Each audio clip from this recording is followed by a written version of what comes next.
अच्छा हुआ आयशा आपा मर गई।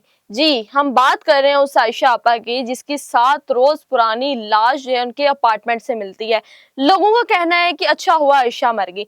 क्यों कहना है ये आज हम आपको बताते हैं कि एक औरत जो कि कई अरसों से 2 जवान बेटों के होने के बावजूद एक तन्हा जिंदगी गुजार रही थी, जो कि अपनी हालत से इस कदर तंग आ चुकी थी कि रात को गलियों में अपने अपार्टमेंट के इर्द गिर्द जो है वो वॉक किया करती थी और काफी परेशान नजर आती थी।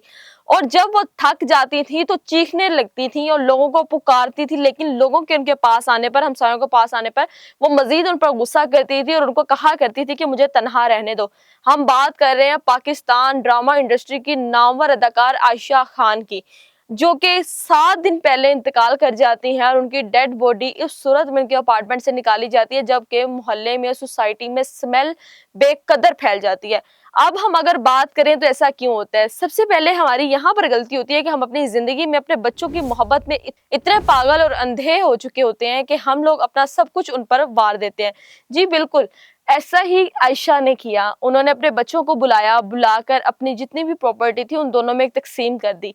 यहाँ पर 2 बेटों की बात हो रही है। वो बेटे जिनको 9 महीने पेट पे रखा गया, उनको पाला गया और उनकी अच्छी तालीम की दी गई, उनको उनकी अच्छी तरबियत दी गई, उनको साथ बहुत अच्छा सलूक किया गया कि आज वो बहुत अच्छी जिंदगी गुजार रहे हैं अपनी बीवी बच्चों के साथ। अगर हम बात करें, उनका एक बेटा इस्लामाबाद में रहता है और दूसरा बेटा जो है उनका कराची में रहता है और बहुत बड़े बड़े फार्म हाउसेज हैं, 4 किनाल 6 किनाल के घरों में वो लोग अपनी जिंदगी गुजार रहे हैं अपनी बीवी बच्चों के साथ, लेकिन माँ को अकेला छोड़ गए। आयशा जब अपने बच्चों को कॉल किया करती थी तो बच्चे कॉल उठाकर ये कहा करते थे कि कुछ टाइम तक रुक जाए, हम आपको बैक कॉल करते हैं। अक्सर ऐसा होता है कि हम लोग जब किसी को कॉल करते हैं वो मसरूफ होता है तो उसको कह दिया जाता है कि हम आपको कुछ देर बाद कॉल करते हैं, लेकिन ये कुछ टाइम जो है कभी दिनों में, हफ्तों में, महीनों में और सालों में गुजरने लगे।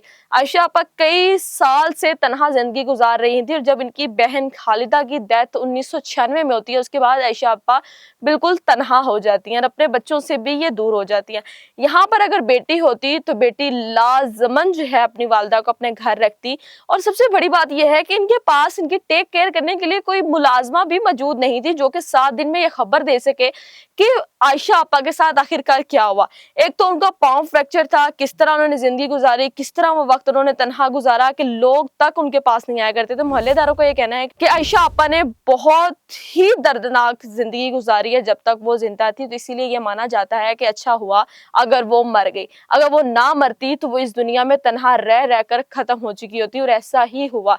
कुछ टाइम तक आपा मोहल्ले में नजर आना बंद हो गई, वॉक करना बंद हो गई और अगर कभी नजर भी आती तो अपनी अपार्टमेंट की खिड़की से 2 मिनट या 3 मिनट के लिए सिर्फ उनकी एक झलक नजर आती और पिछले कुछ दिनों से वो झलक भी बंद हो गई। लोग काफी परेशान थे कि आखिरकार आयशा के साथ ऐसा क्या हुआ कि कुछ दिन से वो नजर आना बंद हो गई, लेकिन उससे अगले दिन ही स्मेल जो है वो पूरी सोसाइटी में फैलना शुरू हो गई। जब स्मेल फैली तो 15 पर कॉल की गई और पता चला कि आयशा आपा जो कि 7 रोज पहले इंतकाल कर चुकी हैं, जो लाश उनको मिलती है वो 7 रोजा पुरानी है।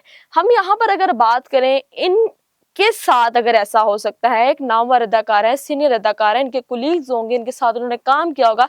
रिसेंट तक ये जो है अपने ड्रामाज में काम करती रही। आपने इनके कई ड्रामाज देखे जो कि बहुत बहुत इनकी अभी की एज के 77 साल की उम्र में भी इन्होंने ड्रामा इंडस्ट्री नहीं छोड़ी थी, काम कर रही थी। लेकिन कुछ वक्त से इनके गायब होने के बाद क्या किसी ने इनसे राब्ता नहीं किया, कोई राब्ता नहीं हुआ, या इनके साथ किसी ने मिलने की कोशिश नहीं की, या इनके घर कोई आता नहीं था। अगर हम बात करें, हमने दूध वाला लगाया होता है, काम वाली आती है, टेक केयर करने वाली आती है, कोई भी मौजूद नहीं था कि आयशा आपा जो है वो 7 दिन तक एक ऐसी दर्दनाक, मतलब कैसे बयान करें, मेरा दिल जो है वो फटने को आता है कि जब हम सोचते हैं कि एक इंसान तो थी ना, वो एक इंसान तो थी, एक दिल रखने वाली, वो मतलब कैसे उनके साथ ये सब हो गया कि 7 दिन तक उनके पास कोई नहीं आया।